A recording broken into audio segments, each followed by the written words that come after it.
Beaucoup de personnes pensent que, en fait, s'opposer à ce modèle omniprésent, très puissant de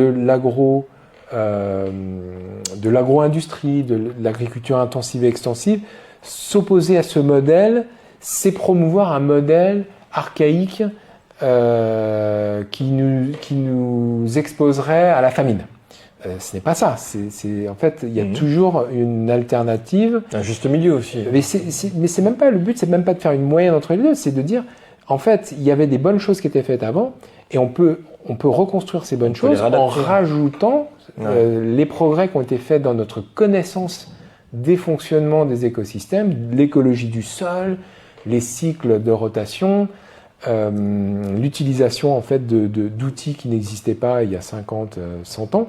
Le bocage, c'est la recette à une agriculture beaucoup plus vertueuse, beaucoup plus respectueuse de l'environnement et beaucoup plus intelligente parce qu'elle va limiter l'érosion des sols. Les sols ne vont pas s'éroder parce qu'ils vont être retenus par les haies. Les haies vont réduire la déshydratation. Elles vont éviter l'effet d'assèchement par le vent. Elles vont apporter de l'ombre au bétail, comme je le disais précédemment. Elles vont capter les excédents de nitrates, de fertilisants, de pesticides.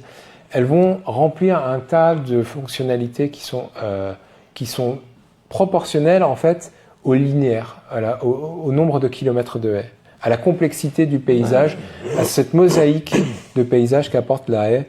Dans ce qu'on appelle les agro-écosystèmes. Si on est des bons gestionnaires par ailleurs et que dans les agro-écosystèmes dans lesquels on vit, qu'on exploite, on est capable de mettre en place un système qui lui soit respectueux. Et c'est l'un des bénéfices reconnus pour les aires protégées d'ailleurs, qu'elles soient en milieu terrestre ou marin. Il y a les bénéfices pour la biodiversité, socio-économiques, l'effet de débordement, l'effet réserve pour la pêche, les bénéfices pour la culture, donc patrimoine culturel, et les bénéfices pour la santé, le bien-être. Et on a trop souvent tendance à l'oublier.